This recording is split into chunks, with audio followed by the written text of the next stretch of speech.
5 members of the Conservation Commission present. They are myself, Peter Crane, Joe Delaquilla, Skip Clark, Jared Gentilucci, and Melissa Danza. I declare we have a quorum, and I am opening the June 1st, 2021 meeting of the Rutland Conservation Commission.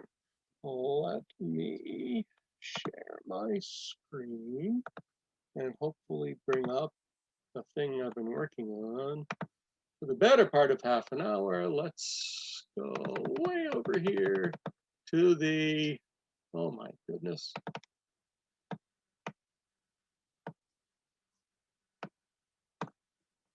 There we go. I knew I'd find an agenda if I went looking hard enough. Let's all be, first of all, I'm going to waive the reading of the remote participation meeting notice. We all know we're remote because everybody's remote tonight. You need to talk, please use the raise hand feature, which you can find under reactions on the bottom of your Zoom window. We will do this in more or less in order. So we have the meeting minutes of May 18th. I will note that there is one actual error that we did not meet with, that Jared and I did not meet with Gary Delmain. We met with Alan Rantala from DCR. The rest of it, I believe, is correct. Are there other corrections or comments?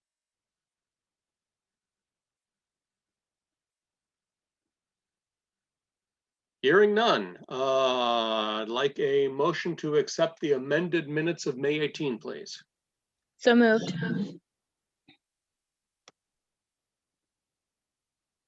I'll second that. There, we got a second from Skip. So roll call. Danza. Aye. Gentilucci. Aye. Clark.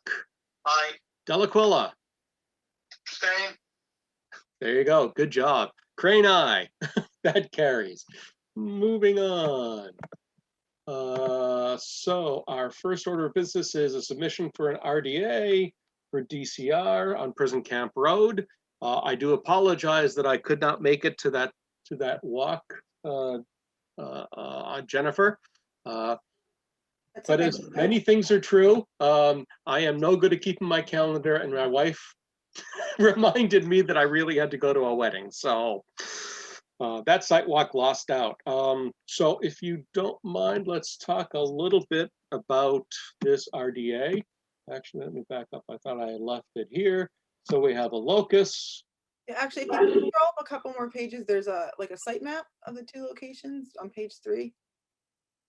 Yeah, they're right there. Yes, okay. So my name is Jennifer McGinnis. I am an environmental analyst with the DCR out of our Ware River watershed. Also on tonight is Dan Clark, our regional director. So this is an existing trail. It's kind of an unauthorized trail. We didn't build it. It just kind of came and within the Ware River. But we are working on our public access plan, which hopefully will be completed for sometime this year or early next year, hopefully this year. And as part of that, we're trying to be proactive. We have met with some user groups that want to keep this trail and actually make it an authorized trail.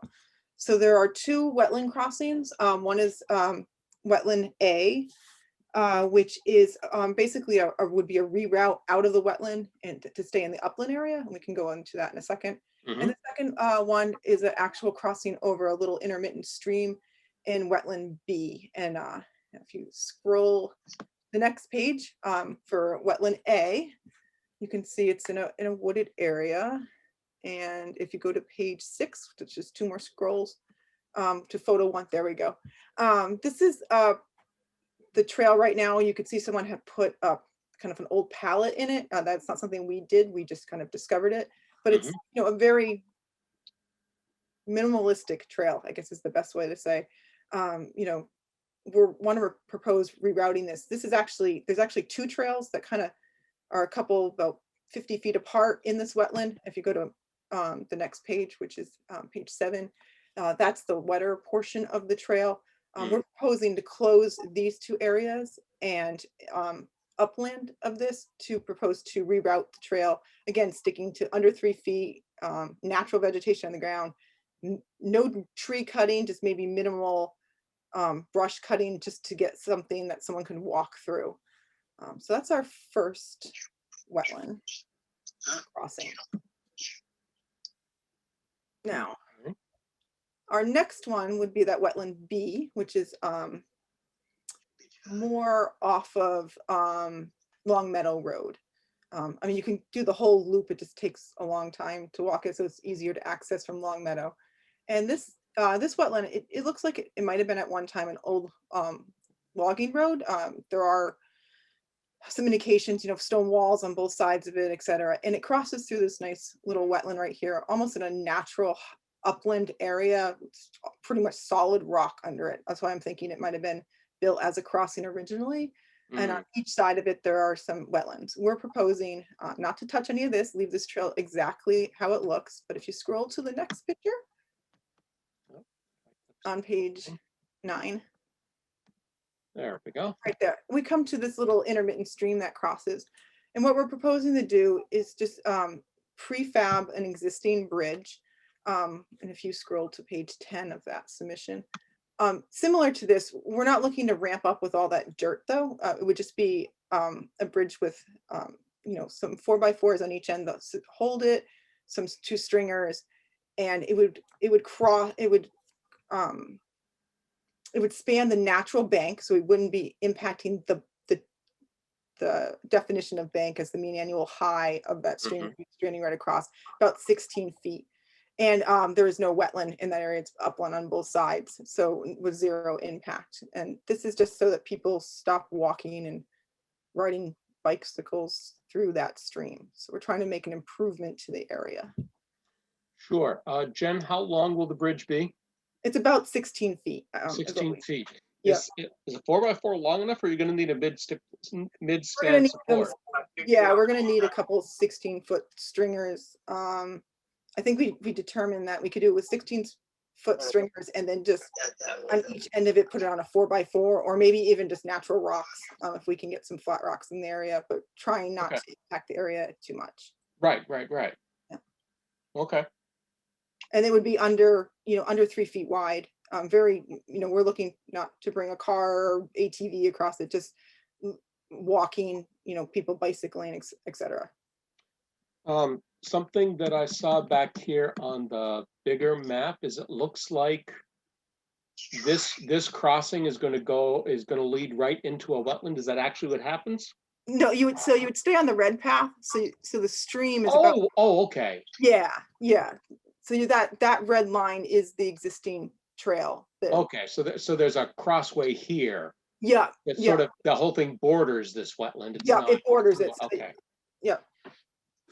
Okay, I see. And the same, it was for some reason more obvious to me on this one that that's the way it worked. But okay. Yeah, and then on wetland A, we're going to move it up gradient or into the buffer zone as far as we can without taking out the stone wall and without having to do any cut and fill. So we really want to keep this as minimal as possible, and then to close the trail that goes into the wetland with some existing slashes on the ground or dead logs, and just a sign that say stay out of wetland, stay on this trail, and maybe just mark it with some flagging so people will start using that new path that's outside of the wetland area. Yeah, okay. Questions or comments from the commission?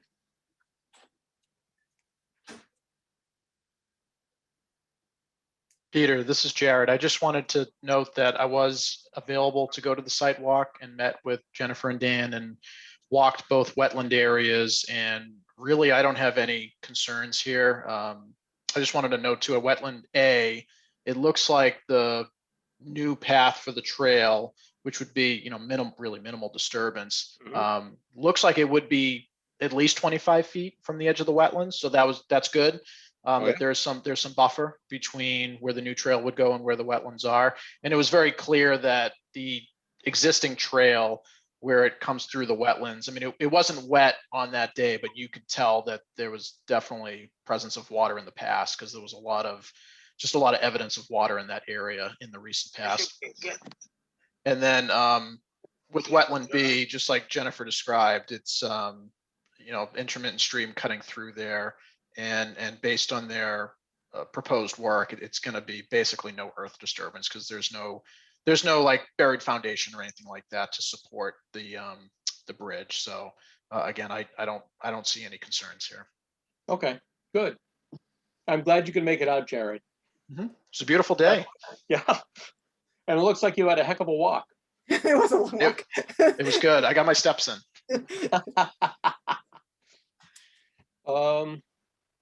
Other questions or comments?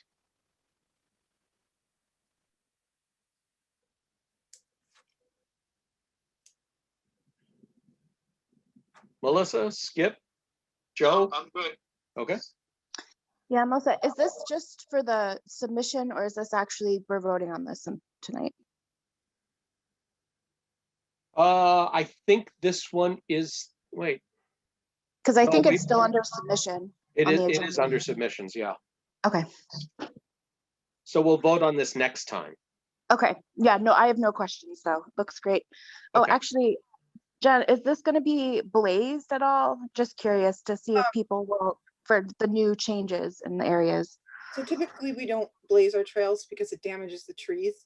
Mhm. You know, until the public access plan is finalized and blessed by the commissioner and all those, it won't really be marked. I mean, if you know where it starts and stops, you can find it. After that, Okay. probably would maybe use ribbons, or sometimes we'll use just tags on the tree, but we typically won't blaze a tree just because of the damage to the tree.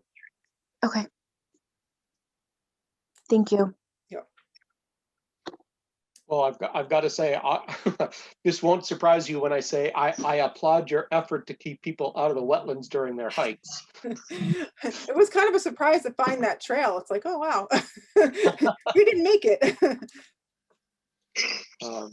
These all sound like really good things to me. So I don't have any questions or comments. I'm satisfied with what Jared said, and basically everything I see in the plan looks good to me. Thank you. So as I said, we'll vote on this next time. Okay, thank you very much. You're welcome. Anything else from anybody on this? I didn't ask the public, but I'll let them join in anyway. Hearing nothing, I think we're all set for tonight. Thank you very much. Thanks. Let us now. I am now going to continue the hearing for J&K Ventures at 113 Kenwood Drive. Julian, I think I see you on the online here. We just discussed this last time. We actually came up with orders, didn't we? With the special orders? I believe so. Tamika's not We here, have so we got to be DEP good on numbers. our own today, right? We have DEP numbers also. Yes, you do. So So, and wait, I closed that and I shouldn't have. Let me open this and make it so I can see it. And then go to, this is 113. I think this is the one I did. Oh, yeah, I opened. Oh, that's right. Melissa, did you read the stormwater narrative? I did not. I will right this second though. I I was apologize. gonna say, here's the stormwater narrative cut with the introductory stuff cut out. Fix all that shit. So it's just- Wait, one.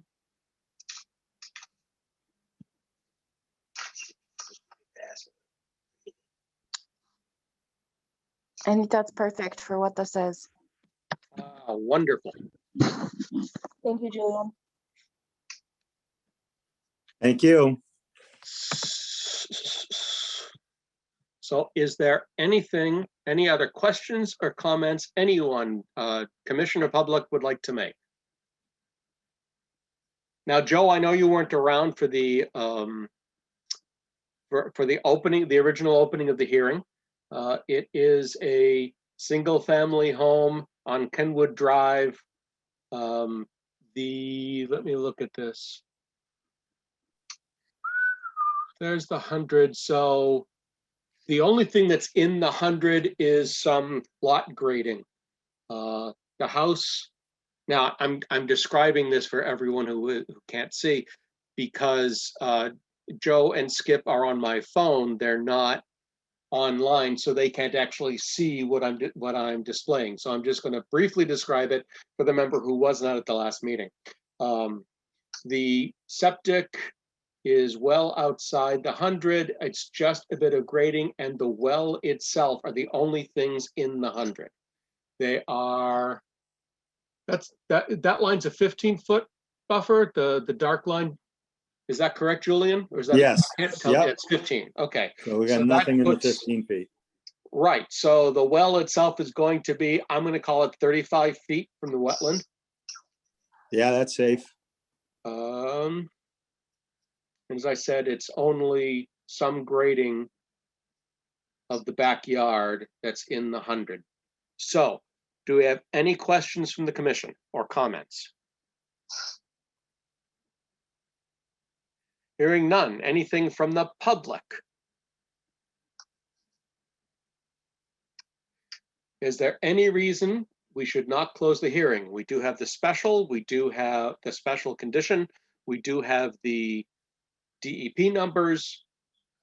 We've had some consideration on this.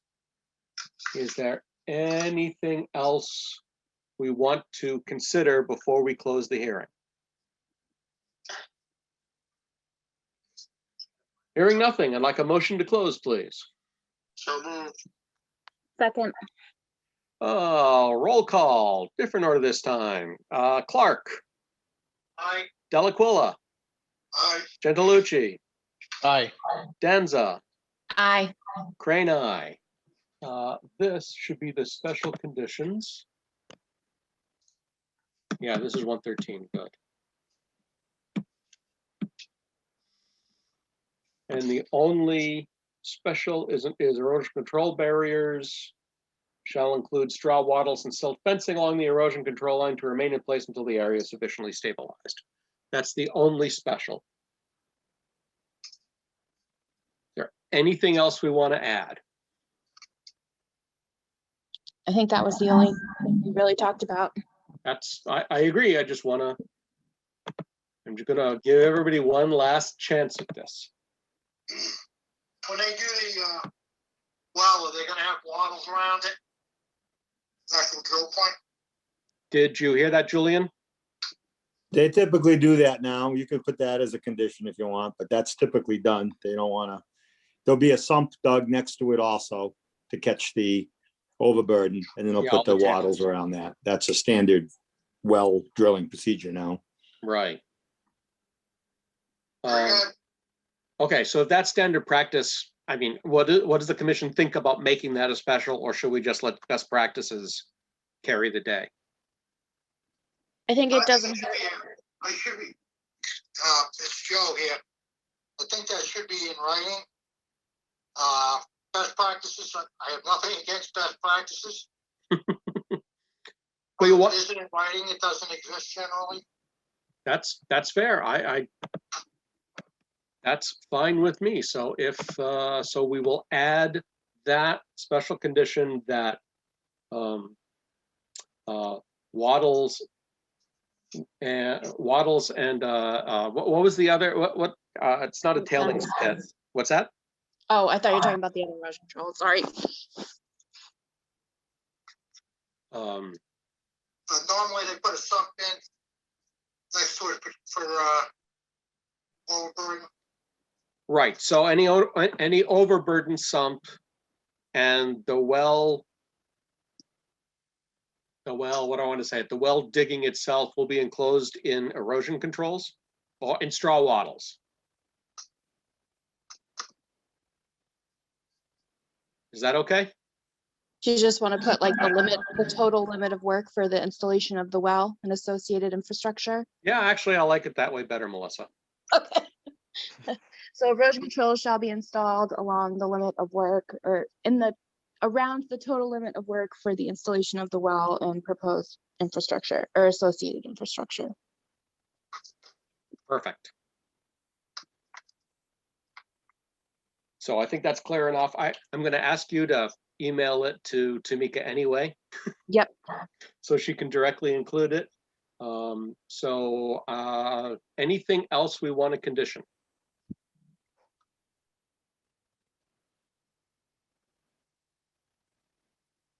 Hearing nothing, I would like a motion to approve the orders of conditions with the 2 special conditions already mentioned. So moved. Second. Roll call. Gentilucci, Aye. Danza, Aye. Delaquilla, Aye. Clark, Aye. Crane, aye. Marvy, that's 113. So it's time to continue the hearing for J&K Ventures at 115 Kenwood Drive, which looks not exactly like the last one. Wait, where's the 100-foot limit?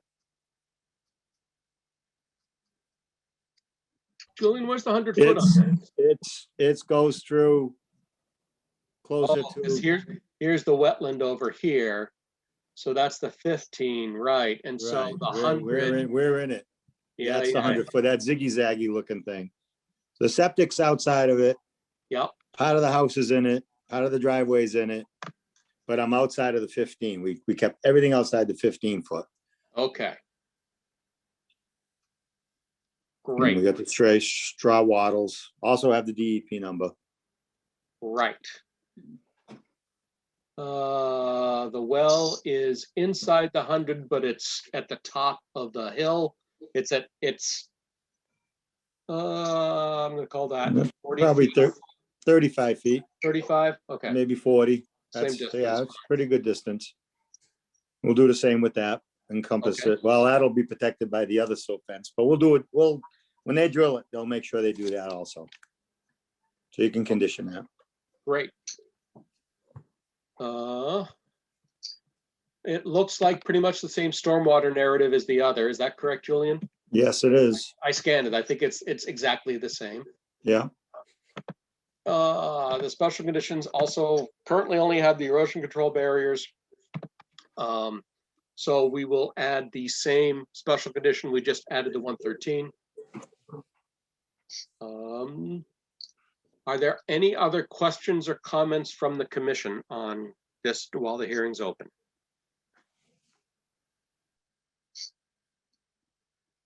Questions or comments from the public? Hearing none, I'd like a motion to close, please. So moved. Second. Roll call. Gentilucci, Aye. Danza, Aye. Clark, Aye. Delaquilla, Aye. Crane, aye. All right, so any other conditions to add, any other special conditions for this property?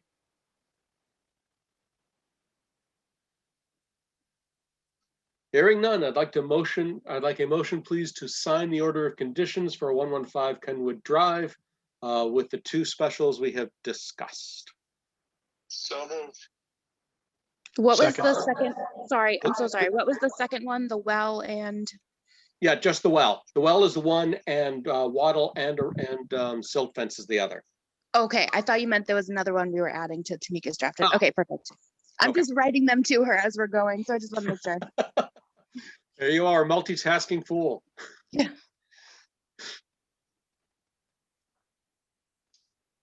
So let's see, did we get a motion on that? Yes, you did. Okay, did we get a second? Yes. No, we didn't. Aha, Jared just said yes, so I'm gonna say that he seconded it. I did. Roll call, Gentilucci, Aye. Danza, Aye. Clark, Aye. Delaquilla, Aye. Crane, aye. All right. Thank you on that one. You are very welcome. So now it's time to continue the hearing for the notice of intent for RTM Main Enterprises for Lot 5 Turkey Hill Road. Julian, this one you all? Yeah, this one's you also, right? Yes. Okay. So one of yep. the same, I'll let you guys talk. No, go ahead. Just, Well, You were we gonna we do have an one of the intro. same situations about the stormwater, and this is very similar because of the size of the lot going with the low impact. So I did a separate narrative on this one, which you should have. oh, wait a minute. Let me go to the correct directory. That was May 27th, 2021. This is lot 5. You may have sent it to me, but it's not in the share folder. I have to go hunting for it. And the other thing is, they didn't send me a DEP number on this one unless you got one there. No, I didn't get one. I only got the 2 for Kenwood. So we're stuck anyways. Right. So if there's any other questions, I'll be happy to address, but we gotta wait for that DEP number. Right. So just to make it clear to our phone remote participants, on this particular property, the 100-foot crosses, I'm going to call it 20% of the backside of the house and yard grading. Yep. The well itself is outside, the septic is outside, the entire driveway, or effectively the entire driveway is outside.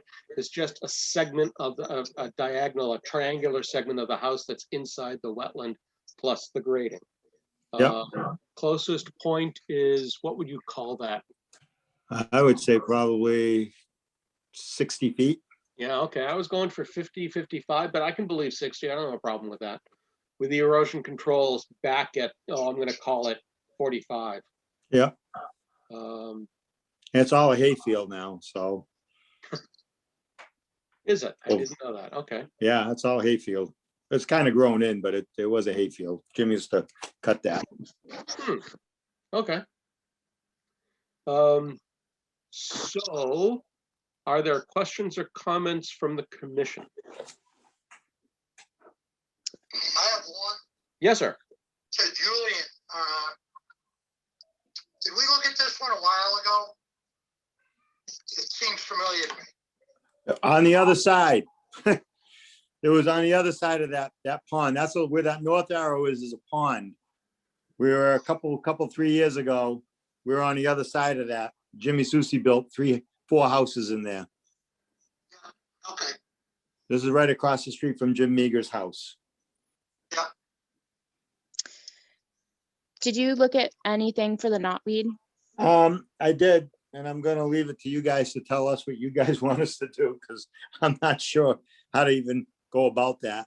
Other than they'll grade out the area we got, and they're gonna mainly mow and maintain the yard. So I would say that will probably take care of a lot of it, because they're not gonna let it go to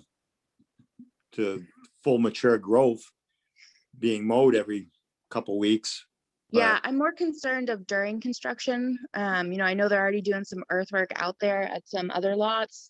So it's really the disturbed soils and if you don't dispose of it properly. So if you're just kind of digging stuff up and leaving it in piles, it will continue to spread. And it just, even the very tightly woven fabric that you can put down, it'll still come right up. Right. Well, typically what they'll do in a construction site is they're gonna push all the loam into a pile to build a house and driveway and septic, and then they're gonna screen the loam and put it back. So I don't know whether then when they put it in a pile, if it'll kill it, because it's gonna be under, it'll be in a big pile during the summer months, hopefully. It won't kill it. So I don't know, do you guys recommend a spray of some kind to spray it, condition, I would something like say that? at the very least, think about having them cut it before it flowers. I think thankfully in Rutland, like the growing season is a lot farther behind than other parts of central and as we get into eastern parts of the state. So in that sense, we have a step ahead. Yeah. It's definitely not as big as other parts. So if they want to come in and kind of cut it and let it dry out on the tarp in the meantime, that might help a little bit. Okay, I'll mention that to the owners. I'll be talking to them tomorrow, so. we'll go from there. Melissa, is this something we should condition? Well, except it's outside the 100. There, You I can't think, condition it outside the 100. Yeah, though, that's what I'm wondering. Go ahead, Melissa, I'm sorry. no, I mean, I think there's definitely spread into places within the 100, whether, you know, I guess we're kind of also talking about outside of this specific NOI and the other ones as well. Right. Just because I can almost guarantee you it will spread into the 100 with all the grading. So I think it's just something that we can condition, you know, a lot of commissions do condition, but it's really hard to put a, you know, number on it, or, you know, say you have to eradicate it, because sometimes that's impossible. It's not feasible. But at least having some sort of proper construction control to maybe help minimize the spread. Or we can condition putting in, you know, native plantings to help combat some of the invasives.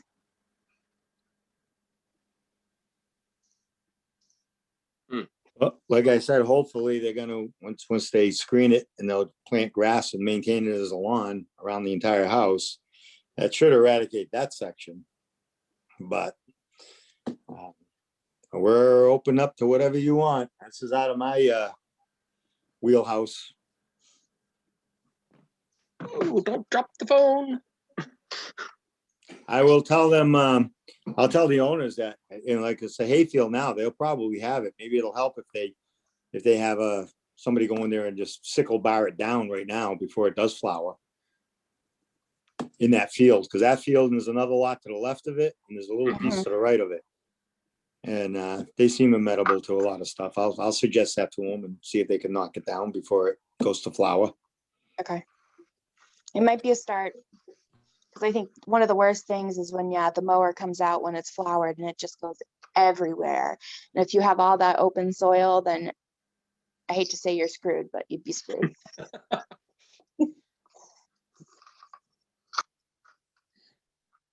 Okay. Anything else we want to discuss on this? That doesn't have a DEP project number yet? No, that's correct, Joe. Okay. I'm sure DEP will have some items. I don't know. They've been pretty, there have been a lot of properties they've given no comments for lately, which has surprised me. But we'll see. As always, we wait patiently for their input. All right. Anything else from anyone, public or commission? Julian, wasn't just going back to the stormwater requirements that were on Kenwood? What isn't this lot? I think this lot's outside the outstanding resource water, isn't it? Yes, this is none of this water, the only part of town that nothing goes to the precious Quabbin Reservoir and Ware River watershed. Because I think it starts just on the other side. It of just Irish goes towards Lane, right? Paxton, which they don't care. Isn't that the third town watershed though? I thought Rutland had 3 watersheds. It does. That's not one of them. Okay. This is the one that no one cares about. But yeah, this is the only place that we're out of their jurisdiction. Have you guys filed a NIPD's permit for this? We will be prior to any construction, because anything over that acre, so that's in the next. So I would get that filed then if you're already doing earthwork out there on other lots. Okay.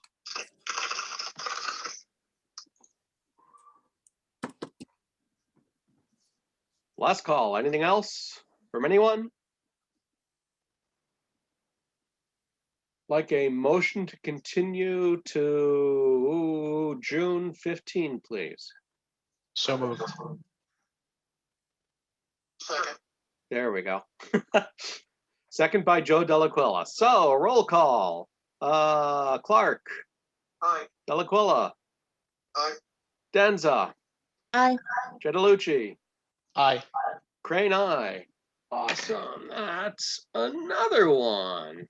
So we'll see you in a couple weeks, Julian. Is that gonna be a live presentation now, or is that still on Zoom? Zoom will be available, Zoom will be available. but Oh, we will, unless something really horrible happens, be physically in our usual room in the library. okay, but you still have Zoom, so Yes. that's awesome. Okay. You'll probably see me on Zoom. Wow. Maybe not. We'll see. Julian, don't do that to my heart. I don't know that I could take it. I mean, there are so many changes now. Thank you very much. You are very welcome. Bye. All right. So I am now going to open a public hearing for the notice of intent for Jim Herity at 153 Turkey Hill Road. Is there an applicant to speak? Jim, is that you who's labeled just Jim? Yes, Perfect. Okay, just a second. Let me pull. Here's the septic design. And let me just. So I'll let you go ahead and do a presentation if you don't mind. so this is a single family home at 153 Turkey Hill Road. We have straw wattles going around, and I believe the closest it's like 26 feet at the street. And then it gets wider as we go towards the back of the house. Mhm. About half of the house is in the 100, and just the edge of the septic system is within the 100. And it's a 4-bedroom design. Right. So again, just to narrate for those listening by phone, the 50-foot hits part of the driveway, about half the driveway, and encompasses some yard grading. And from everything else is, well, then there's the 100 that, as you said, cuts right through the house and through an sort of the end of the driveway. Part of the landing pad is outside the 100. The house is a little more than halfway in, and really the septic touches the 100. And I have a question. There is sort of in this northern section, I don't even know what my orientation here. So the upper section downhill of there's a pretty steep gradient from the septic down.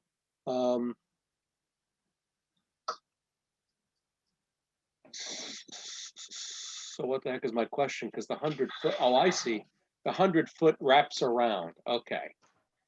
So there's a smidge of it in, but that hill is outside. That hill, I should say, is or that grade is outside, mostly outside the 100 until you get close to the corner, and then you're inside, and that whole gradient, the rest of that gradient is inside. Okay, and then you're outside until you come around the corner again. All righty. All right. D-box is inside. Now, when I said the septic is inside, the D-box is inside the 100, and a scotch of the leach field is inside. Would you agree with that assessment, Jim? Yes. You doing anything as far as a breakout barrier? Anything extraordinary? Could you say that again, please?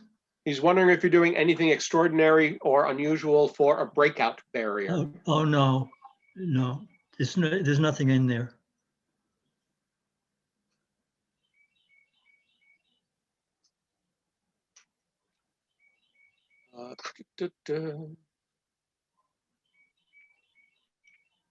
All right, other questions from the commission? In the NOI form, it said that there was 300 square feet of BVW disturbance, but I didn't see anything on the plan.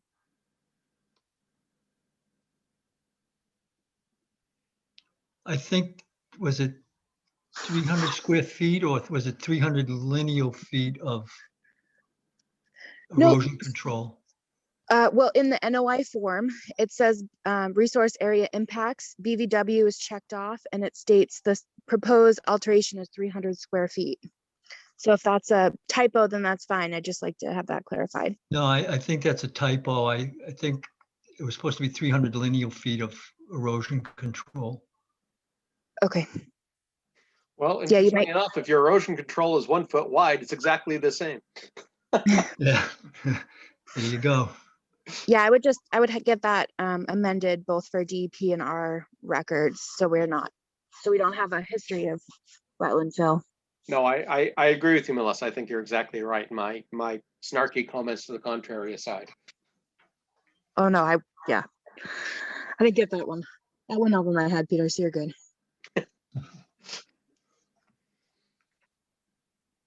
I just thought I was going crazy again, that's all. No.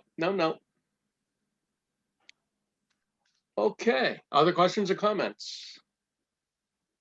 Peter, I- this is Jared. I just wanted to mention that I did do a site walk. What was this now? A couple Saturdays ago, I think it was. Yeah, that's right. Yep. And did meet Jim out there, as well as there were a couple of neighbors that met us as well. And we just walked the frontage on this lot. I did walk by myself. I did walk into the property just to take a look at the flagging. Everything looked fine to me. And my only comment, kind of similar to our comments for Julian on the lots that he was covering with the erosion control. Just I would recommend that we have, in addition to the straw wattle, to also have silt fence as part of the erosion control barrier. Yeah, that's no problem on my end. Down by the septic system, I would be doing that anyway, because we do of the grade there. Right. Jared, does this one have knotweed, or I think it might stop before this one? I think it stopped before this one. Okay, I actually, excuse me, sorry. I actually took a look, and there are a couple of plants along the road that I could easily pull. It's not like there's a patch of them. There's like maybe, like 1 or 2 plants in one section, 1 or 2 plants in another section. So I did identify those, and I did flag them, and I will be pulling those out and spraying it. That's great. Okay. So you got there before it was really infested. That's good. Yeah. Good timing. Joe, did you make it sound like you wanted to ask a question? No, I'm good. So any other questions or comments? I do not have a DEP number on this either, or Right. the next one. So we'll definitely be continuing. We've talked about one special condition. Is there another special condition we should consider? I'm actually going to suggest the same one we put on both of Julian's, which is erosion or wattles around the well area, because the well is just outside the 50. But again, if that's practice, that wouldn't be anything unusual. Sure.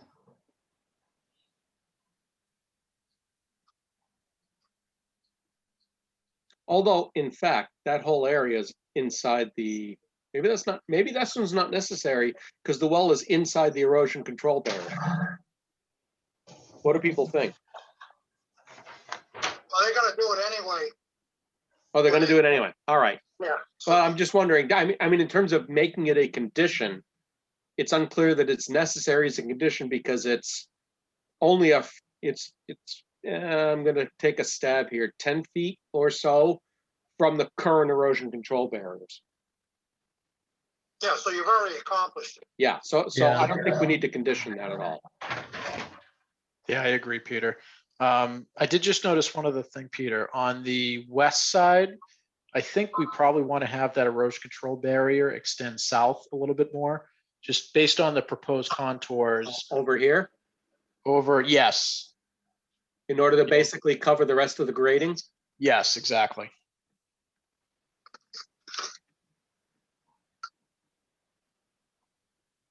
Although that is outside the 100, so. I think you have a Technically- point though, Jared. Just bring it out to the property line? Yes, Oh, yeah, so instead of coming south, go west. it doesn't have to swing that far. I think you could follow where the proposed contours. But basically, yeah, just, we'd prefer to have the contours here all covered so that Yeah, we don't run downhill this way exactly, towards anything. I can understand that. exactly. Yep. I don't think we can condition it, but I know that we can request it. Yeah, that's not a problem. Anything to not get in trouble with you guys, I'll do.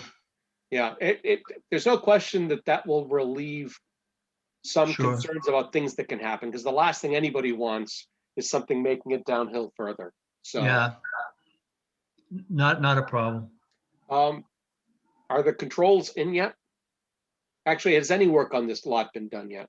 Nothing, no. Okay.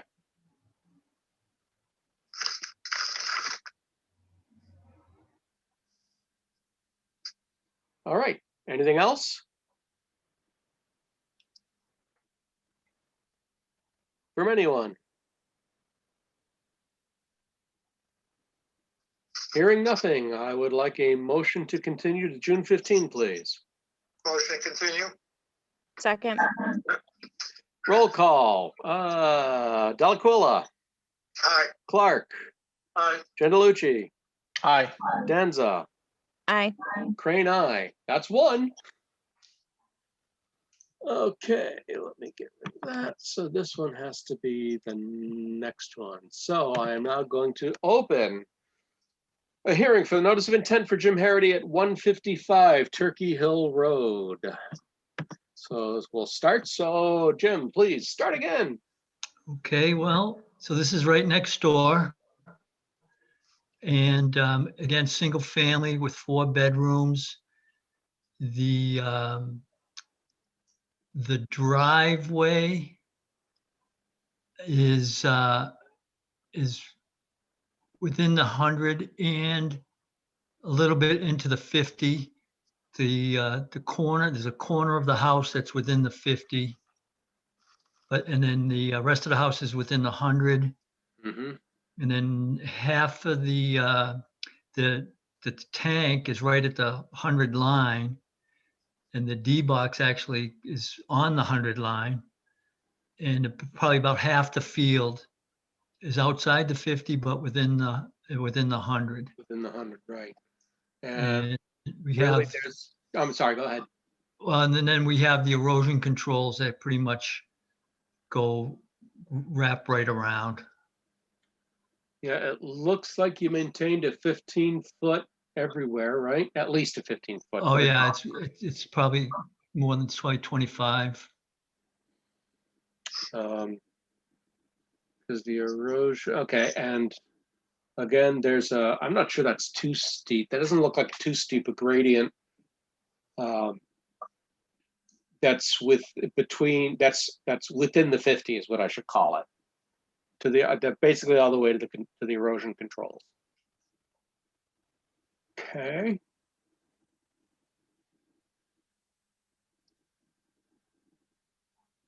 Questions or comments from the commission?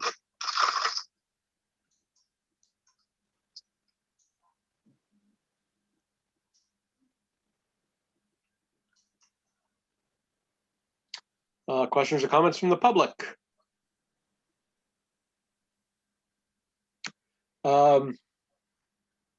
It feels like we will probably want a special condition on this one. I mean, Melissa, you can tell me if I'm wrong about it, about signs about not entering the wetlands. Melissa, do you agree or disagree on that one? Sounds like a good idea, Peter. Yes. So we'll put in our standard signs to be reviewed by the commission and placement to be reviewed by the commission. Along the 15-foot, you're thinking? Yes. Okay. I imagine we'll want our becoming, well, again, that's a pretty steep slope, so I imagine we'll want wattles and erosion and silt fence along the erosion control barrier, certainly along that southeastern portion.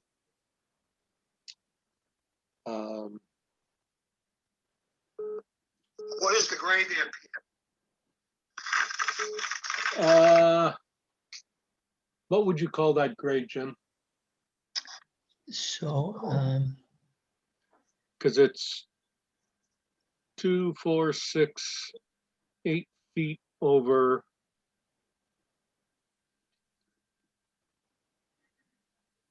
It's 8 feet over 30, I don't have the scale. 35. Yeah.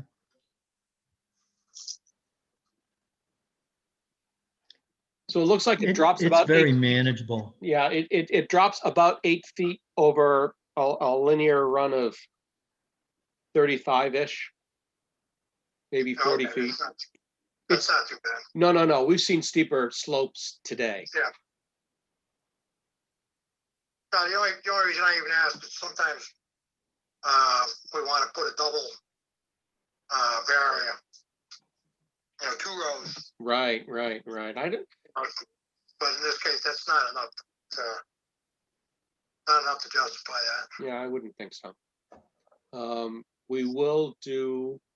I mean, you are well within the 50 for the well, so we'll have that new standard. But you're inside the erosion controls again, so I'm not sure. No, Conditioning. you get redundant at that point. Yeah.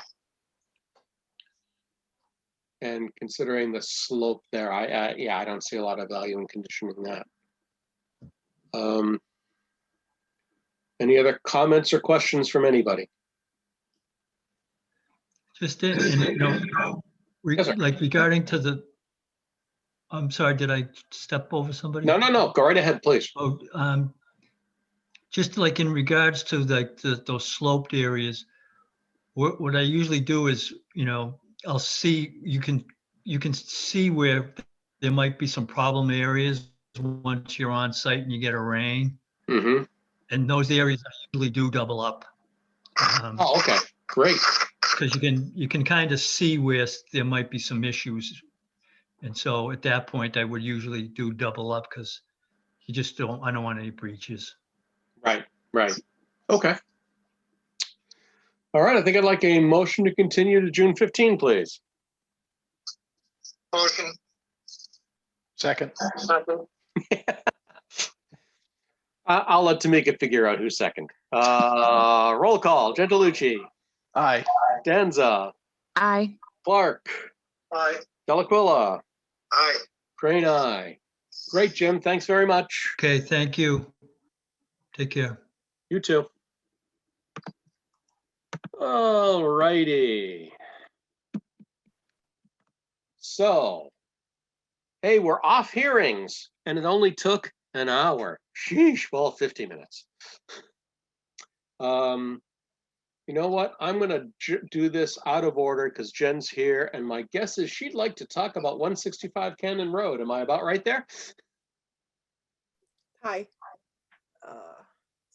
Yes, so we did get your letter that you had sent to the homeowners.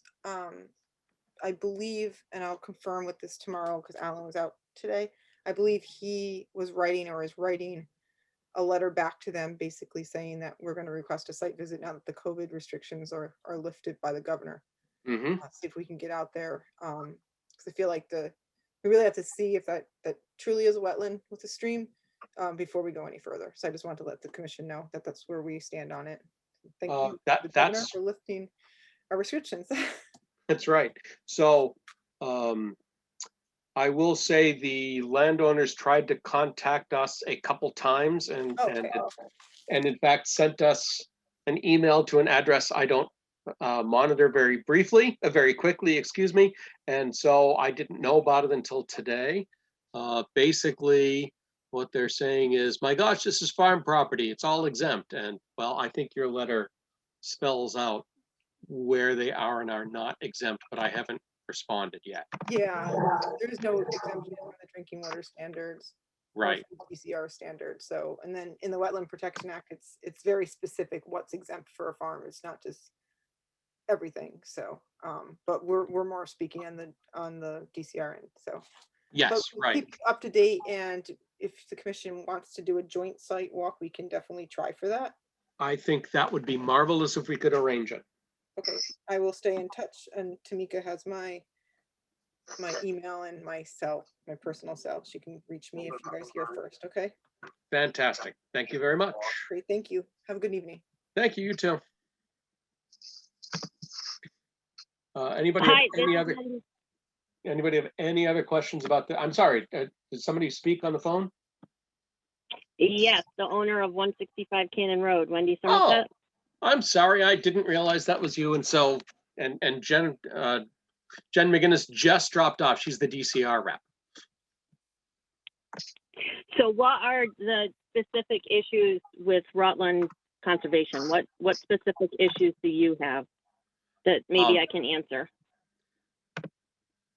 The core question is whether or not certain jurisdictional areas have been modified in a way that are not that are not allowed even by the agricultural exemption, and is going to be based on whether or not a wetland exists on the property where DCR believes that it exists. And I guess when we had bought the property, it's in a conservation plan with for Randy Jordan to spread manure, spread fertilizer, produce hay. So how does that play in at all? Federal conservation plans don't have regulations or don't? Well, the regulations are different for federal water, state water, and wetlands, which is what Concom does. So, but I guess I just need to understand, since you sent me a letter, what have we specifically violated in Rutland?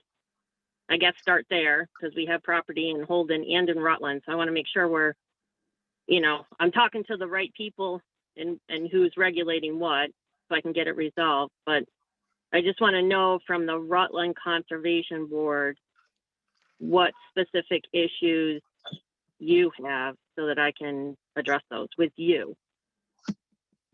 Right.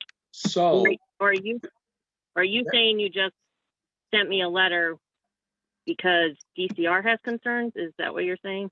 no, I'm saying that DCR, well, first, DCR does have concerns, and that has to do with watershed protection. They alerted us to wetlands protection and about a potential wetlands protection issue.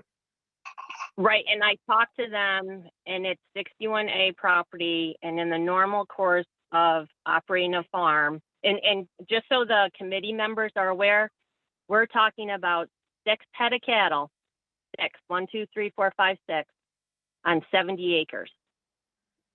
Now, I don't use all the 70 acres because when you put cattle in wetlands, what happens?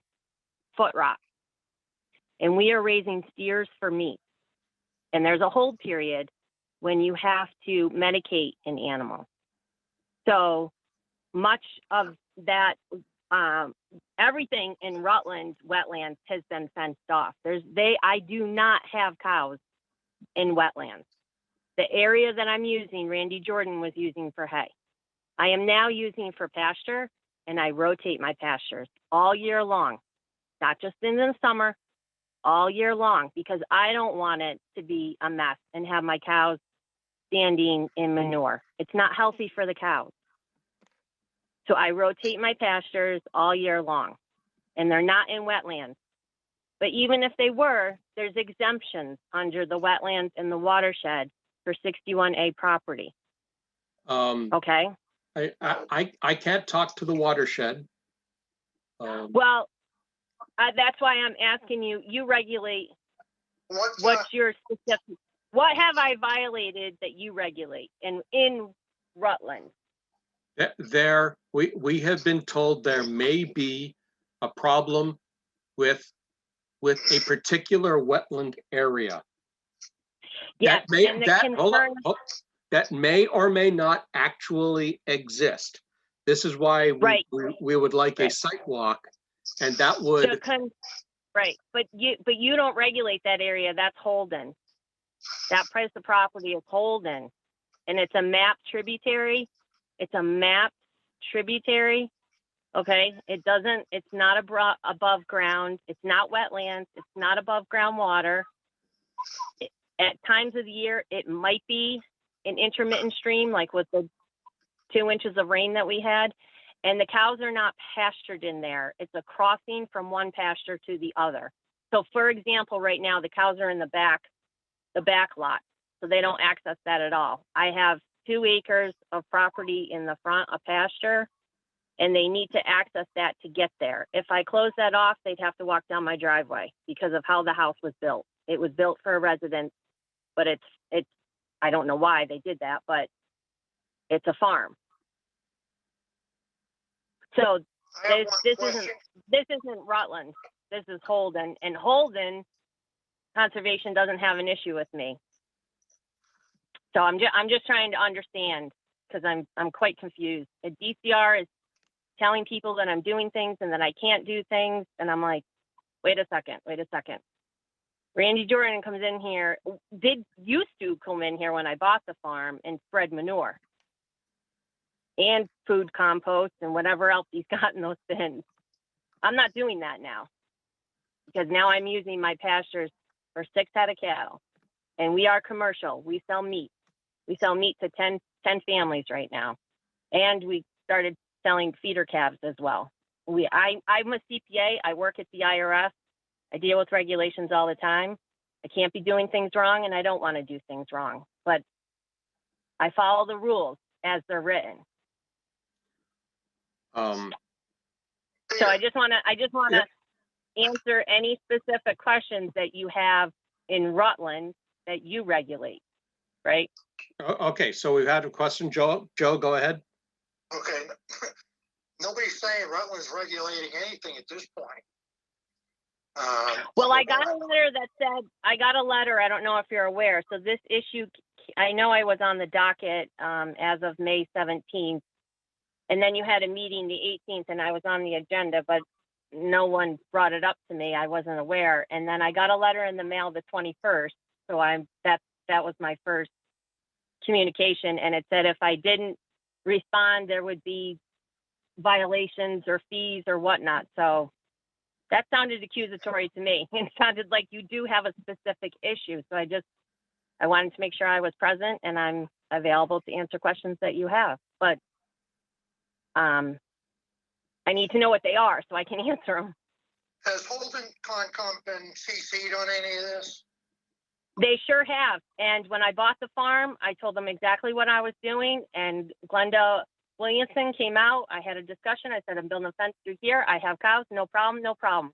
I wanted to cut down some sumac I wanted to cut down some sumac. I've owned it for 4 years. 4 years? All right. Yeah. Yep. I had no Well, it issues had to when come Randy out- was coming It in. had to come out of 61A in order to be sold.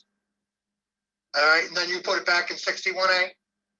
No, it was always in 61A. Randy had it in 61A because he was haying the fields. It's always been in 61A.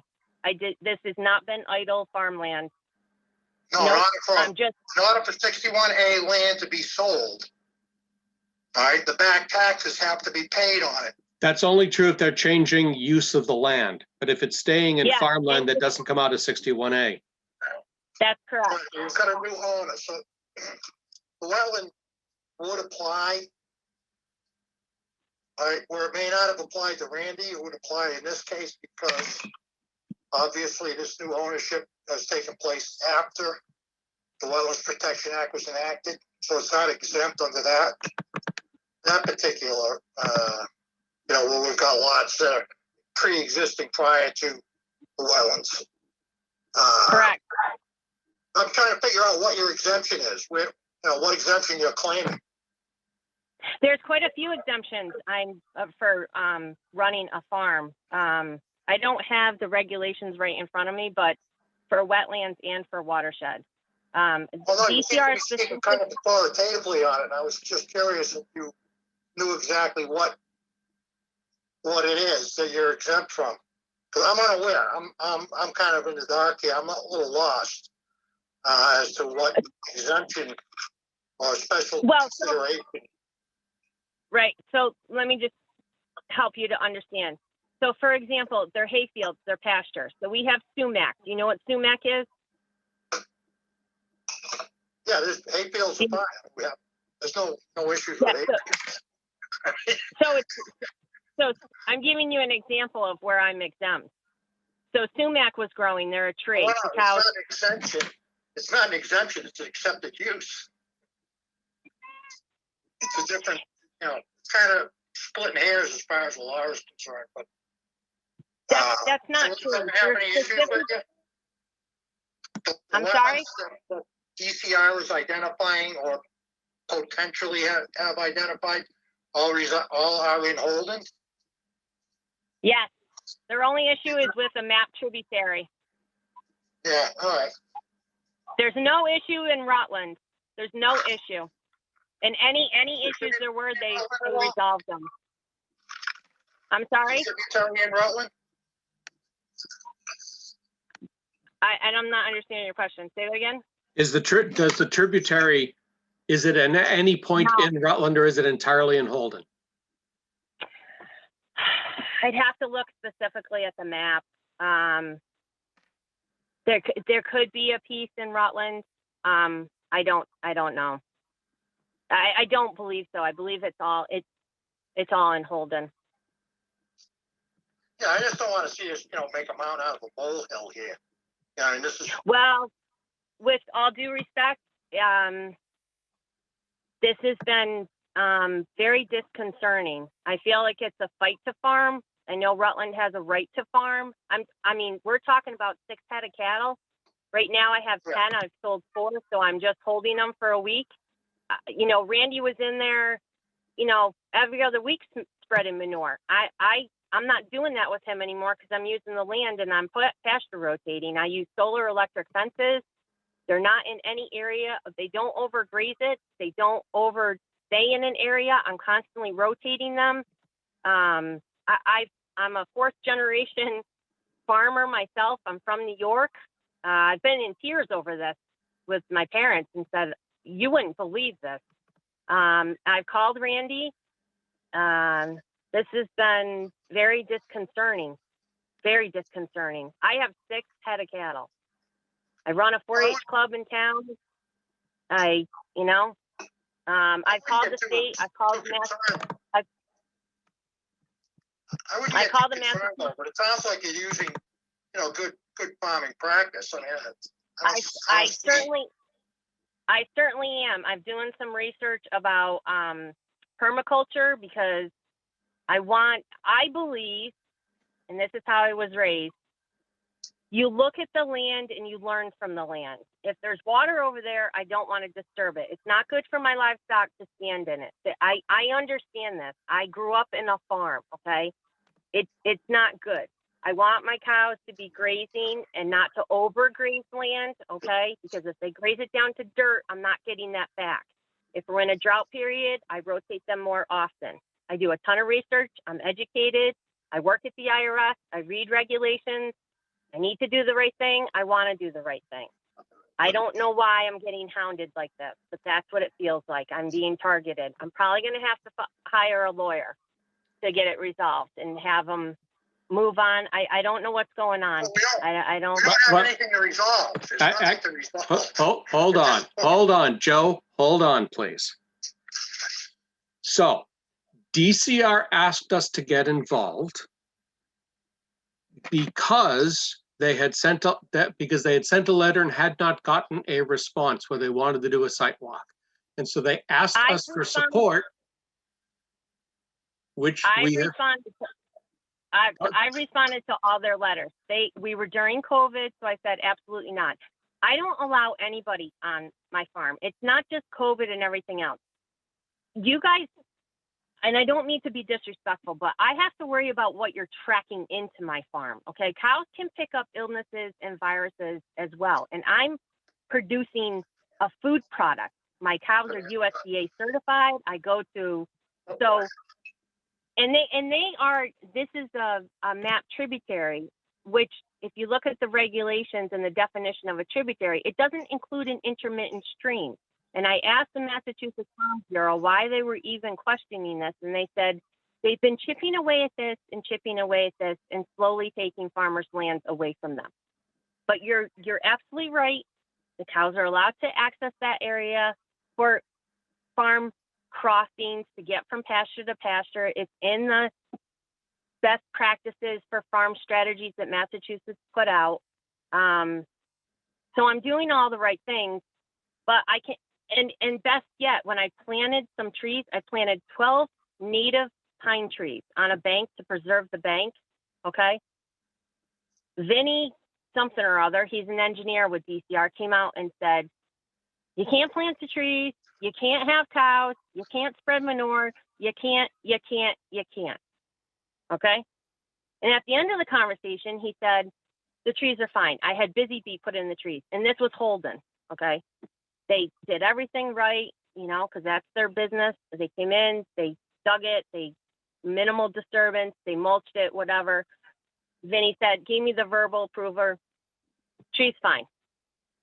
But continued to tell me all the things that I couldn't do farming that Randy Jordan was doing 2 years ago. But because there was a transfer of land, the Wetlands Protection Act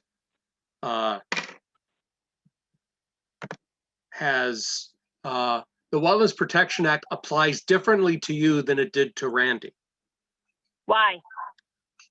Because he had the property before the act came into existence. Well, does that sound right to anybody on the committee and the commission? And this is where you want to spend your time. I have 6 head of cattle, and he was spreading manure and food compost for 400 head of cattle. So I'm doing something wrong, but he was okay because a law was passed. And you know, I'm not sure that that's accurate because there's still exemptions for farms. But this, you really think you have an issue here? And again, I'm not sure that the Conservation Commission has an issue. DCR may have an issue. I think DCR has got to be a little bit, you know, clarify this a little bit more.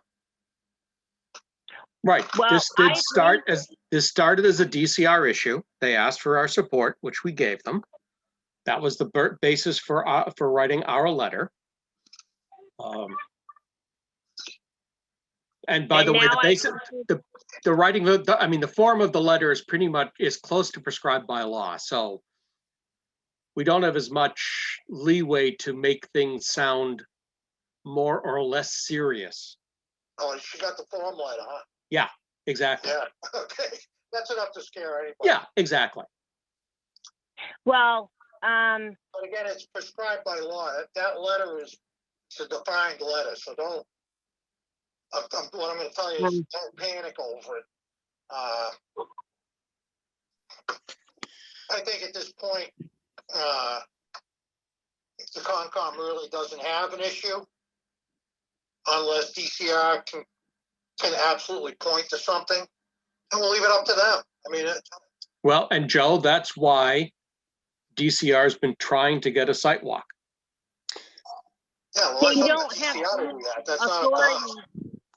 Yes, correct. That's not something that you regulate. If you guys have a specific issue with me, I'm happy to answer any questions and figure out if you need to do a site walk. But I don't even believe that they need to do a site walk because I haven't violated anything. But and I have answered their questions. And I have spoken with Jen. She was on the last call, and I've had calls with them. So. Peter, can I jump in real quick? I can just tell you from a farming perspective, they overreach and they've taken a lot of land because people don't have the money to fight them. And it's very discouraging. I'm telling all the young kids, it's fight the farm en masse. It's fight the farm. Well, but you're within that's not that. necessarily true in this area. Historically, DCR has been pretty hands off on the farms, and I think Randy Jordan can attest to that. Randy told me DCR hasn't given him much of a hard time. Well, Peter, God can I honest talk to truth, the exemptions really quickly? Sorry, this is Melissa. Sure, Melissa, go ahead. Okay, so in order to determine jurisdiction, typically an RDA is filed. In terms of exemptions from under an agricultural exemption, it's mainly for the maintenance and same uses that are continuously used. If you're going to be disturbing actual wetlands, then you either need to file a notice of intent with the commission or have a conservation plan, I think filed with the Department of Ag. And, there's certain requirements and limitations on the amount of square footage. I think it's about 4,000 that you can disturb. So I think part of the conversation at the last meeting was that part of this wetland could be in Rutland. So if there is livestock going within this area, that would quantify or qualify as a jurisdictional resource area under the Wetlands Protection Act, then it is alteration to a wetland that would not be allowed under the agricultural exemption unless you have approval through a approved conservation plan or with a notice of intent with the commission.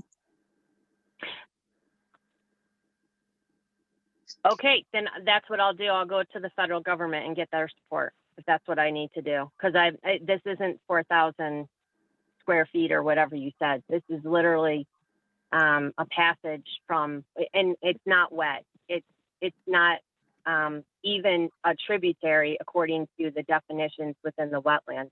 And to be exempt in the normal maintenance of running a farm, I don't have to file anything because I've looked into that. And the only reason why I haven't gone to conservation is I'm still trying to figure out what I want to do, where my focus wants to be, and where, and get my ideas solidified in my head. Not solidified, but just have an idea. Well, I highly recommend looking at the Farming and Wetland Resource Areas Guidebook from Mass DEP and from the Department of Food and Agriculture as well.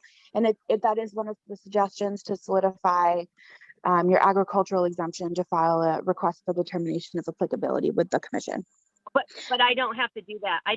For an exemption, I don't have to file anything to be exempt. I mean, I've looked into that, and I don't have to do that. I don't have to. I shouldn't. What the commission is I at this shouldn't point have. is we would like to hold on just 1 second. I'm so sorry. So I think what we are asking for is part of this land is in Rutland. There's concerns that part of this possible wetland is in our town in which we have jurisdiction over. So we're requesting a site visit to go out there to determine whether it's with conjunction with DCR or not, to determine if this is jurisdictional. And if it's not jurisdictional, then we can carry on and move away from this. But I'm not required to provide a site visit unless you tell me specifically what I violated and what I just told you're you. So there's referencing. livestock in a possible wetland in, possibly in the Rutland town. But I'm telling you, I don't have livestock in the wetland in Rutland. So can I send you pictures? Because our family's compromised. Just because, the governor opened it up, the state and everything. I can tell you I called the Massachusetts Department of Agriculture to get my birds tested, and they won't even come out.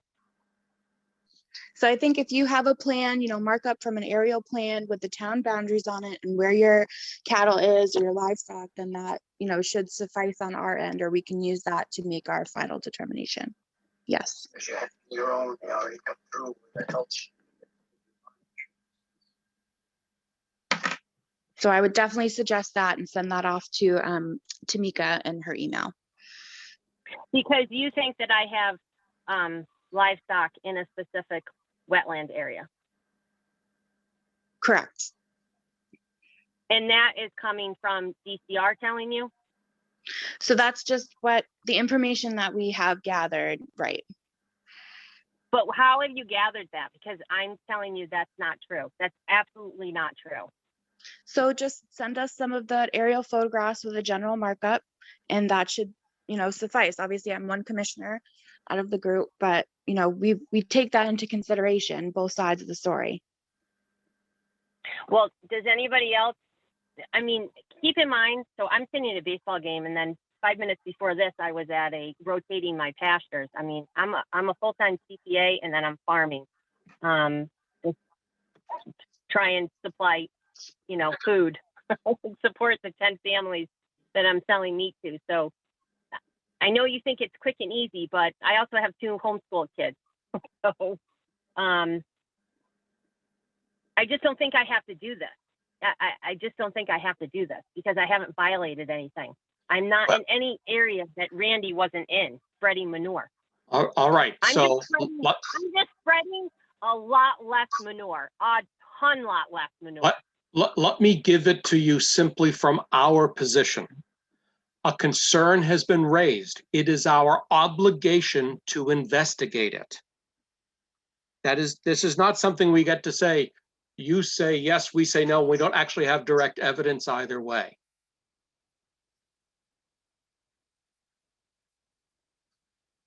So again, I think Melissa's suggestion of marking up a map is of showing where the cattle go is the easiest way, if you're not willing to have us on the property, to put this to bed. If we can show that the cattle don't go on the wetlands and we have reasonable confidence in that, then Rutland Concom need not be involved. But we don't get to just say, you say that it's not happening and that must definitionally be good enough for us. Right. Because I will look at the regulation. I'll put that in my email to Tamika and just, spell it all out, because there are exemptions within the normal course of running a farm. And I think people overreach, and I'd like to suggest that's why conservation doesn't have an issue with me. DCR has been sending them these letters too and CCing them, and they have not contacted me at all. They said, I'm exempt. She's 61A, guys. She's exempt. She's running a farm. Leave her alone. It's in their notes. And that can only be true as far as Concom's jurisdiction, which is wetlands, not water supply. Water supply is DCR, not Concom. And they have different exemptions. Right. And, well, they're generally the same when you go through those, but I'll spell them all out. I'll do all the work. That's fine. I can do all that. But, so there's wetlands, there's watershed, and then there's drinking water. So DEP regulates drinking water, not DCR. So, I mean, I know all this stuff because I've read this. So, and DEP is not on me at all. Because again, we're talking about 6 head of cattle on 70 acres, and I don't even use all the 70 acres, and they're not even near this. And keep in mind, just so everybody, I want to educate everybody, Ryan McKay and Randy Jordan, they have map tributaries all through their farms too. I think Ryan's got 7 and Randy on his one farm has 9. Okay, I have 3.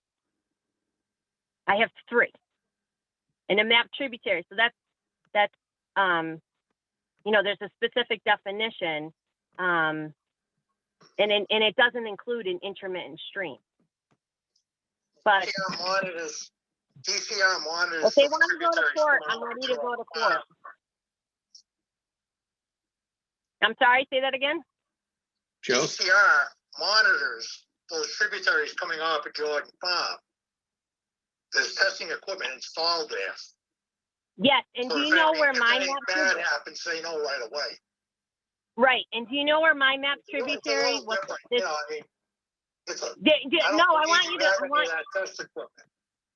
I want you to understand. My map tributary that they're concerned about, you know where it goes? It goes to the golf course. It goes to the Holden Country Club. No, that's where it goes. Okay. Understand our position. We're not trying to be adversarial here. Well, I feel like it's overreaching. I do feel like it's overreaching. I think DCR is trying to pull in as many people as they can, whether they regulate it or not, and just, if they just want to come out. But I said, you don't get to just come out. You have to have some reason to come out. What did I do wrong? I should not be assumed guilty before charged, and that's how I've been. And for the first 2 years, Randy was on me, no issues. Now Randy's not doing the hay. Now I got all issues. I don't understand it. All right. Just, Let's wind this down. We've said the things that we believe you need to supply to us, to Rutland Concom, for us to investigate whether or not there is an issue. okay. So I am I'll send not an getting email. involved in any watershed DCR issues. That is not jurisdictional to Concom. That's what your letter said, though. That's what you cited in your letter. You're following up on and in your agenda, it says DCR concerns. Well, they are So the that's people what who raised the concern. But just because they're a state regulation doesn't mean that what they say is necessarily true. 'Cause this is And coming off of again, it is up to us to investigate. And that's all we're trying to do here. right, and I'll go through. I'll send Tamika the email. I just think it's too bad that you're not treating it like Holden Conservation is and saying this isn't our jurisdiction. We don't have jurisdiction over her, and so we're not going to make her do anything else. That may be their position. That does not have to be ours.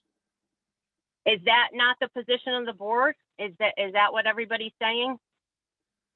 I, as chair, am saying we were given a concern that we are obligated to investigate. A DCR concern that you don't regulate those rules. No, we were given a concern that also has wetlands, which is why we asked for the overhead marked up map to understand whether or not there is in fact an issue. Okay, can we take that to a vote to see if I have to do all of this work? No, this is not votable Why? because this is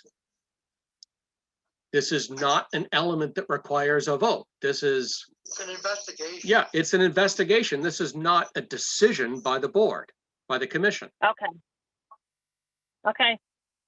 So I'll go through all the rules. I'll spell out the exemptions because it sounds like but I'll go through all the rules and cite all the regulations, and then we can go from there. Okay, There we go. Thank you very much. that's fine. And, If you and then, use can I some just ask one photos, question? that's even better. Can I just ask one question? Sure. When I go to the Federal Conservation Office, do I still have to do all this after I go to them? And I have a Yeah, conservation plan? I have no idea who you mean by the federal conservation. The natural resources in the Holden office? Oh, okay. It's, You can go, they can help you out. Actually, they can help you a lot. You should go see them. yeah, they're gonna give me a lot of money to deal with this so I can work and farm and yeah, I know. So is that what I need to do? As far as the soils and everything go. And that's, Yep. believe me, that's good. That's a good resource for you. Mm-hmm. And a lot of free money. These are services that they provide. You don't need a It's lot so- of money. There's no money involved. I mean, some of this stuff you can get for free. Right. So In fact, 99% of it's free. so having that plan in place, then you guys are fine with me. Yeah, go to NRCS. They will help you. They will tell you exactly how to deal with it. And they'll give you Okay. the paperwork. So then once I go to them and I do a plan, do I still have to do all of this or? Go to well- NRCS. Hold on, All right. hold on, Joe, Follow what they Joe, tell you. Joe, hold on. Okay. There are two different questions now. One is what you're going to do with the NRCS, and the other is how the Town of Rutland Conservation Commission investigates the concern that was raised. Right. And NRCS will have all of the records, and they'll have the soils. All right? That's all we need to conduct our investigation. I mean, this is, I've done this before with 2 other farms in town, in the past. And NRCS, they are a great resource.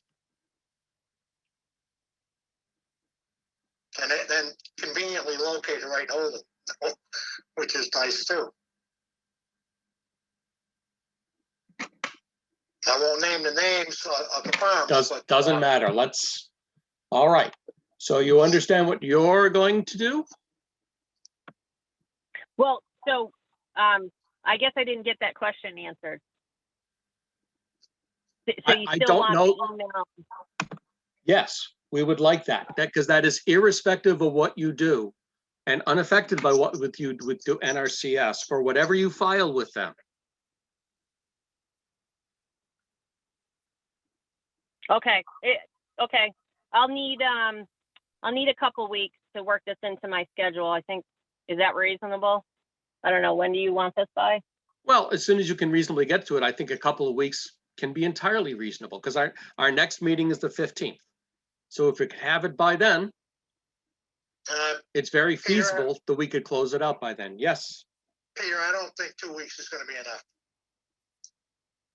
By the time she gets over to NRCS, Well, NRCS pulls it all up. I mean, it's a government.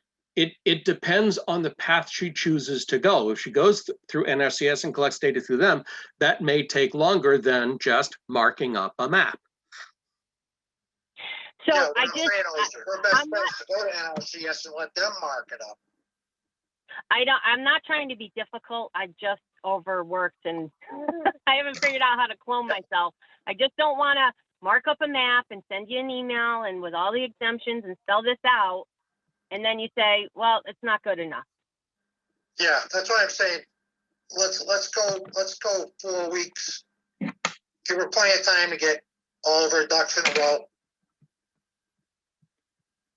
Because obviously it's not an emergency situation. I mean, we're not, No. the earth is not going to stop rotating. That's actually, no, that's 5 weeks. Okay, that's fine. So because we only meet twice a month, the first and third Tuesdays. And 2 weeks is the 5th Tuesday, so we won't meet then. Sorry, 4 weeks from now. 2 weeks from our next meeting will be the 5th week. So we'll be meeting July 6th. So we will carry this in our agenda, and if you have the information by the next meeting, great, we'll deal with it then. If not, we'll deal with it at the following meeting, okay? Okay. I'll see what I can do. And I am going to look into what this board regulates and look at the exemptions though, because I think a lot of times people overreach, and I'm not going to suggest that you're doing that, but I've seen it with DCR, and having spoken to them directly, a lot of what they've said to me is not true. So it's unfortunate, but I know my rights, and it's not easy to farm. And if I'm willing to do it, I should get full support. I don't want to be in wetlands. I don't want to violate, but as the water hits my land, I get to use it before it gets to Boston. I think I've realized that not only do they want clean water, they want to capture as much water out here so they can truck it to Boston, but it's my water first because I have livestock for water. So, but that's okay. But I'll look at the regulations, and if I have to hire a lawyer, I will. Because it's worth the fight. The lawyer. The lawyer's the only one who walks away smiling because he just paid for his vacation. So, well, think twice about that. Think twice about that. First. Some fights are worth fighting though, and I'm doing it for the next generation, so people understand, you know, what the rules are, who regulates what, and where you could have an issue, and then how to avoid the issue and do the right thing. But because conservation committees are for specific laws, and then DCR has their areas, and then DEP has their areas, and you can't double dip. You can't reach over and say, I have an issue on your farm with drinking water regulations, because conservation commissions don't regulate drinking water. Okay, I'm bringing this to a close now. Does the commission have any other questions or comments? we're set. You understand what we're looking for. We'll look for it for the next or the successive meeting, okay? Thank you for the support. I really appreciate it. Thank you. Have a good night. Moving on. Lost copy. Oh, let's take a look. Oh, yeah, well, no, I'm gonna skip over the tree removal on Glenwood Road. Let's talk about 35 Prescott quickly. And that really is, the short answer is there does appear to be a problem at 35 Prescott. So we should be contacting the landowner and who I believe we're in contact with, and also an abutter, though I'm not sure which abutter this is supposed to be, to determine why the water level is rising. So do you want me to take Yeah, this one please. over a little bit? Please. So I went after me and Skip went to Glenwood, however many weeks ago now, and the pond behind the house is definitely, I think, a foot or so higher than it usually is. I could kind of tell by looking at some of the lichens on the rocks on the side of the bank. So there's kind of a waterfall at the edge of the property. It's actually owned by, I think, 41 Prescott, and I think that's probably the abutter that they're talking about. Mm, And it's filled with just a bunch of down trees and limbs. I think I sent a picture with my email out to Tamika to send to everyone.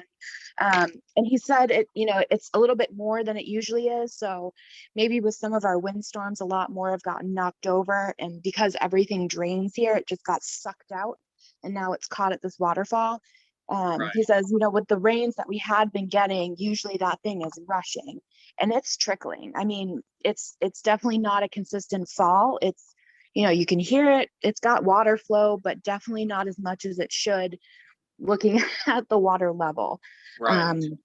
So I definitely think this should be, reaching out to 41, double checking that's the right address. And, whether having them remove it or even just authorizing Board of Health or ourselves to find someone, or even ourselves to start removing the sticks, it should be done slowly and obviously not all at once, so it doesn't flood downstream. Right, right. But I mean, if that is the root cause, then that should be an easy fix for the future. But I just didn't know if there was maybe something else that would be adding to it. But looking at some of the maps, I really couldn't figure out what would be causing it. They said they never seen beavers, they've seen muskrats, which don't make dams. They don't like to dam up water because they actually like to burrow underneath water to a place where then they're above water. So by damming it, it floods out their own burrows. So there didn't seem to be an animal related cause for this. I think just removing some of that debris little by little would be a great relief to this family, especially. Okay, so do you want Tamika to write something to 41 to see if they and 35 can work together? Yes, I think that's the best course. Oh, okay. So that was my question, because I've been in touch with the gentleman, Adam, who owns 35 Prescott Street, and he said he hadn't had any luck connecting with the folks at 41, and he wasn't sure if we were okay with them beginning to clear the debris or if we needed to issue something before they could do that. I don't know if an emergency certification is necessary in this case, since it's not beavers. I wasn't sure. It's unclear that an emergency cert is necessary for this. In fact, it's unclear that any cert is necessary. Okay. I think that we do, I think we want to help them solve the problem without getting too involved. Okay. Right? Yep. So at this Yeah, point, we just want to send a letter to 41 just to bring it to their attention and see if they can, because technically it looks like they're the owners of the pond, right, Melissa? Right. So yeah, I or don't at least mind, where this area is. Yeah. Okay. yeah, I don't mind if we sort of mediate a meeting between the two parties. Yep. And so that they can understand, they both understand there's a problem and they're both willing to work to it, and we can all agree on a solution. We can not have to worry about anything. What's that? Peter, we've got a similar situation over on Maple Ave. And what we did there, there's that stream that runs along off of just below the Rutland Heights Hospital. Yep. And the homeowner that, or the owner of the property that has the obstructions, or where the obstructions occur, we gave him some paperwork saying that it's okay for him to remove and maintain that flow. Yep. You know, remove debris and clean it up, just so he's comfortable doing it. You know, and I think we may end up having to do something similar to this situation, where we kind of give it our blessing, if you will, so the homeowner, you know, has some level of comfort doing what everybody always says not to do. Right. But it maintains, you know, the aesthetics. It maintains a lot of things, you know, particularly, you know, water problems. But, you know, I think maybe something like that, we could talk offline. I'll give you all the particulars. All right, that's fine. Thank you. So we write the letter to 3541, see if they even want mediation. We'll see what they want to do on their own. Yeah. And if either side has a problem, we'll talk about mediation. But other than that, hopefully we don't have a big problem. Anything else?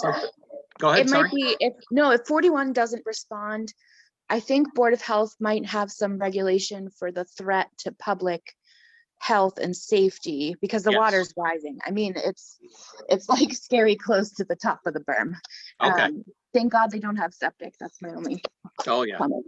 Yeah, I know he was concerned over the weekend because with the rains that we got, he was very concerned that it was going to end up coming up and over. I haven't heard from him since then to know if it did or not. But I can also just shoot an email to Lynn and Rich and just let them know, you know, that we're sending out this letter, and then see if they want to do anything Yeah, further. could you just, I guess, ask them specifically if they have any sort of certification to kind of override owner permission if it's threatening a home? Sure. What would it be called, Melissa? Some sort of certification for threat to Or just, property? just, Okay. Regulatory authority for them to kind of go on property if it poses a public health threat. Okay, sure. No problem. I can ask them that. Because I don't mind going out there pulling sticks day by day. I want to make sure I'm covered. I'm sure by it's some exactly what department. you want to be doing. Yep. All right. Anything else on 35 Prescott? Moving on to 87 Glenwood. Melissa, since you were talking, I'm just going to let you talk some more. Okay, so this was the concern about the grading at 87 Glenwood. Myself and Skip went out there, and the final consensus was that it's not a regulated wetland area. Maybe eventually it would have qualified as an isolated vegetated wetland. There was definitely the kind of wetland indicator plants that Rich was talking about, but I think it was really just because the grading on either side of this area, that this is where the water goes, and might stand there for a little bit, but it doesn't go anywhere. There's no pipe from the road that goes into this, so there's no inlet or outlet. It wasn't a quarter acre in size, so it wouldn't kind of qualified as isolated at this point. So it really wasn't anything. They said they're not making it a driveway, it's only lawn. So that's kind of where it stated there wasn't anything kind of concern worthy on my end, and kind of defer to Board of Health to make sure it's not impacting the septic, and deferring to DPW to make sure any roadway drainage isn't impacted at all. Okay. So we're all done with 87 Glenwood. Yes. Yeehaw. Again. Okay, moving up to 94 River Road. This is the oil spill at the Pout and Trout campsite. The LSP did send a report. I actually went out and visited today very briefly. I did locate 5 of the 6 wells. I didn't read the report first, so I didn't know I should have been looking for 6, but I found 5. The grass is starting to take okay. It's not great, but it's not awful. It's clearly growing and it's not thriving yet, but it's taking over. So I don't think we have anything more to do there. Questions or comments? Peter, I'm assuming we would just have them leave the erosion control barrier in place until it fully germinates and stabilizes? Yeah, I think so. It's not very far away now, so it won't be much longer. Okay. Yeah, maybe by like the fall, they can get a little bit more growth in the fall and that might finish it off. Yeah, as long as the sun doesn't burn them out. Okay. The last issue, which is not on the agenda for the day. Peter, Yes. I'm sorry to interrupt you. Can I just ask a quick question? Yes. For the tree removal on Glenwood Road, is that something that we're just not pursuing any further, or we're gonna push it to the next meeting? We're going to push it to the next meeting. Okay, I just wanted to make sure. Thank you. Okay, as we've all learned recently, our dear friend Bill Cannon has passed away last weekend. We're all saddened by that. I'm happy to see Amanda and Jennifer here as I get to read the tribute to our friend Bill. The town of Rutland mourns the passing of Willard Bill Cannon. Bill has been a member of the Conservation Commission since 2012. In this capacity, Bill showed his passion and commitment to the town's wetlands and open spaces. As a member of the Open Space Committee, Bill helped write the most recent edition of the town's open space and recreation plan. Bill will be remembered for his enduring loyalty to his friends, endless patience with those who understood less than he, and unbounded generosity for all. Bill was a very strong advocate for those in his care. The town will be planting a tree as a lasting tribute. We'll get details on that soon, hopefully from the select board. The entire town and the Conservation Commission specifically extend our thoughts and prayers to the extended Cannon family. Amanda or Jennifer, I don't know if you'd like to say anything, and if not, that's okay, we understand. I want to thank you guys for including my dad and giving tribute for him. He's an amazing man, and I know you all know that. And I just want to say thank you on behalf of me and my family. It is our pleasure to pay tribute. He certainly has deserved it. He's worked well and hard. I know I've enjoyed meeting and dealing with him every time. I cannot express my regret for you and my hope that your whole family can everybody has to mourn in their own way and get through it to the other side. I can only hope that if you need anything, that you can reach out and contact us. Bill has a lot of friends in town. We're pretty much all available if you need anything from us. So please let us know if you need something. Thank you. We appreciate you guys. Oh, I see someone. Andrew, are you trying to speak? Because you were muted. I see Andrea's iPhone. No, okay, that's fine. Well, that's my dad's mother and father-in-law. Oh, very nice to meet you. So on that note, is there any other business to come before the commission tonight? Thank you just for the Cannons for also staying on for the meeting. That's right. Thank you. We know we went through a lot of loud things. So I'm grateful that you could all stick around. Thank you so much.